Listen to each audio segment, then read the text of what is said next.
Good afternoon, ladies and gentlemen. We just finished polishing up the old Mormon Island ghost town, or gold rush town, or the remnants that remain due to the drought and the low water levels at Folsom Lake. And the cemetery was formed in the 1950s. It was called the Mormon Island Relocation Cemetery, but there's more to the story. And so I'm going to give you guys an in-depth history on this location and this burial ground so that you have a deeper respect and understand that this is very important that we preserve locations such as these. And this is a wonderful cemetery, and I'll explain to you why in a little bit.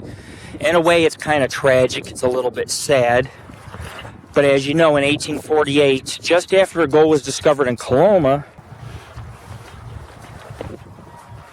as we enter the cemetery, I want you to keep in mind, as gold was discovered in Coloma, just probably weeks, maybe even months after, along the South Fork of the American River, the Mormon battalion had discovered gold.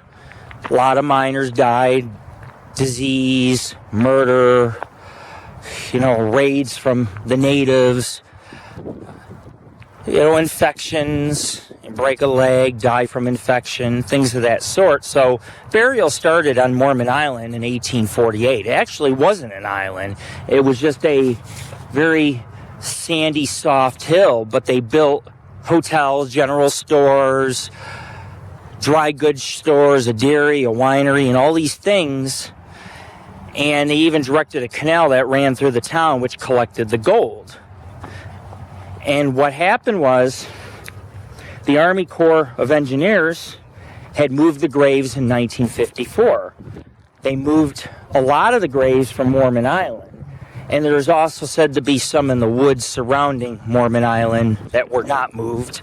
And there's also said to be graves that when the dam was built, because that's why they moved these graves, was the building of the Folsom Dam and Folsom Lake today. It's right where the river splits. They took the entire valley and they flooded it. They were not able to move every grave. But here it says right here, Mormon Island Cemetery was relocated in 1954 by the U.S. government. What they also will not tell you is, in addition to the cemetery being relocated, not all the graves, again, were moved. Some of the graves still remain along the foundations of the Gold Rush town. So there is a connection between the cemetery, which about a mile from here is the Gold Rush town. Other cemeteries that were moved here were Negro Hill, Condemned Bar, Salmon Falls, McDowell's Hill, Carrollton Bar, Dolton's Bar. And then in 1996, what was moved here or relocated was the Prairie City Cemetery. Because when they built the 50, they built an on-ramp near Prairie City. And with that on-ramp, what they did, I need to set my recorder up for EVPs, but anyhow, when they built the on-ramp, they had to remove the cemetery in 1996. All these pioneer cemeteries were moved here. A lot of the graves are unmarked. Some of the burial grounds had no names to begin with. They were miners. And I'm going to prove this to you just so you can kind of understand what I'm talking about. Unknown, move from Negro Hill Cemetery. Unknown. These are all, it's kind of creepy, but these are all unknowns. And there's different plaques from different cemeteries. Now all these cemeteries, see, these are all separate cemeteries. Negro Hill Cemetery, relocated in 1954. What you're seeing is a mix of cemeteries, 7 to 8 different cemeteries, all relocated when they built Folsom Lake. Because all the mining camps, there was about 7, 8 mining camps surrounding the lake, or at the time, the South and North Fork of the American River. And so each camp had their own cemetery. It's kind of like a small town, a small community. And these cemeteries were moved to create the lake and the reservoir, which provides water to the people around Folsom Lake and other communities. Placerville's not too far away. Sacramento's just a half hour away, which is a city of millions. Although I do have to admit, many of the graves are historic. I mean, like this monument, this rose marble, is amazing. But I want to make sure that I, as a paranormal investigator and as a historian and a preservationist or conservationist, we make sure that we honor these burials and these sites, not just to see if there's any spirits or entities or ghosts, but to make it known, the vandalism, the condition, and to understand that a lot of families were not happy when these cemeteries were relocated because names were lost. All the bodies were not exhumed, and there's still some that are sitting on the bottom of the lake. And I was also told a plane crashed in Folsom Lake. 4 people were on board and they did not find the bodies. So the lake holds its secrets very well. But you can see this is a wonderful, I mean, these tombstones and headstones are just wonderful. They're historic, and some of these tombstones were moved from these mining camps that surrounded Folsom Lake today. And so each mining camp buried their miners right outside the camp or near where they mined. Condemned Bar, Carrollton Bar, Natural Dam, Dolton's Bar, McDowell's Hill, Packwood Smith, Beckholdt, Tweed, and Lin Din. Now, I never knew those other cemeteries existed. I had no idea. I never heard of Tweed or Beckholdt or Lin Din. I just found this out now. And if you walk through here, again, it's very sad, unknown. You can see it better here, unknown. They're all unknown. I mean, there's a few knowns, but not many. Albert Tweed. So, I mean, these were family cemeteries as well. And if you come back over here, the Prairie City Cemetery, they're all unknown. There's not many graves. I'd say there's 12 in total. All unknown. I will read it to you. The birthplace of Prairie City, Sacramento County was announced in the pages of Sacramento Daily Union newspaper in 1853 of June. Located 21 miles from the city of Sacramento, was approximately 2 miles south of Negro Bar, now known as Folsom today. By the month, 40 frame and canvas houses had been erected, and a water ditch for mining purposes was being constructed by the Natoma Water and Mining Company. Just like I was talking about the canals when we were at Folsom Lake about an hour ago, they used it to gather the gold. And the gold would collect in the canals and in the ditches. By July 4th, the town had 1,500 inhabitants.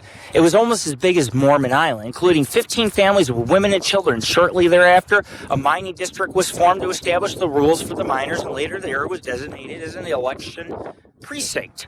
Placer deposits began to diminish in 1854. Many miners and other families began to move away. Still others stayed, as they had established their homes and families in that vicinity. The U.S. Post Office closed its doors in March 1866. By the 1870s, little of the original town remained, while the school district continued to about the mid-1880s. As of late of 1901, the abandoned town site was still referred to as Prairie City, though a few resided there. And it says in memoriam, here lies the remains of 12 souls discovered during the construction of Prairie City Road and the Highway 50 interchange in 1997. They were relocated to this spot by the California Department of Transportation with the cooperation of the County of El Dorado. Through their efforts and with the assistance of the Folsom Historical Society and El Dorado County Pioneer Cemeteries Commission, these 12 deceased may now rest in peace forever. Exactly who and how many deceased were buried at Prairie City Cemetery may never be known, which means that some graves were left behind. And a lot of you always tell me, how come you don't film longer videos. Well, this is a long video because this is the whole sole purpose of this is to honor the miners and their families who lived in these large towns and mining camps that surrounded today's Folsom Lake. And they've all been moved, I wouldn't say all, but a lot of them been moved here. But in Prairie City Cemetery, there are still some under the concrete road and underpass. Also, the Pony Express ran through here as well. And people tend to forget the historic value of this place. I mean, even if it's a relocated cemetery, you have multiple mining towns and their deceased residents, the dearly departed, were moved here. And there's so many unknowns, it's just ridiculous. Like here, you have Chaz Simpson, and he lived till 1953. So a lot of these are marked. Here's one, 1861. There's graves that date back to the 1848, 1850 era. I don't see many other signs, but you can see on camera what the cemetery is really like. And according to my paperwork, now this is an interesting monument here, but there is 474 graves here, and there is still room for, I would say, they got room for maybe 50 more plots or so if they ever find any more remnants at Folsom Lake. If the lake becomes much lower, then obviously some more graves will be found. I also read a story about a lady who was hiking in the woods around Folsom Lake and found a couple gravestones. So not all the graves have been moved to the Mormon Island Cemetery as they should have been, unfortunately. But this is a historic site, and it should be treated as such, and we need to conserve this place. It's very vandalized, and, it's terrible enough that many of the families had to endure the fact that their loved ones were moved here. Some were forgotten, names were lost. And then you attend this cemetery to tour it, and you find out that this is vandalized on top of it all. So we must honor these victims and the dearly departed. And sure, we will investigate it for paranormal activity, but, we're also here to, pay tribute. A lot of miners and good people died because these mining camps, and they saw the beauty in the land, but at the same time, this land was dangerous. People became ill, they were sick, they passed away. They could have a tooth infection and end up perishing from that, or, something simple like the flu. So, we must honor these people, and there's a lot of wonderful graves and a lot of wonderful grave sites. And I'm also going to show you something else. Salmon Falls Cemetery, again, relocated in 1954. So, we have to, I think I've covered most of the cemetery. Here's an unknown. There's a couple names, but most of them are unknown. And so we really don't know the names of the individuals buried here. These are very fancy. 1964, Jewish. This is a Jewish portion of cemetery, 1983. And it says right here, Cannon, if you look. And there's only 2 plots side by side. So, it's not a huge cemetery. We're in the middle of Folsom Lake, and we're here to basically do a documentary and investigate it for any activity, but also, they welcome visitors, those who want to do historical genealogy, or what we're doing is we're filming the history and talking about Sutter's Mill. Gold was discovered at, and about a mile from here, the boomtown was formed, and it expanded out to many mining camps that had cemeteries. And this is what remains today.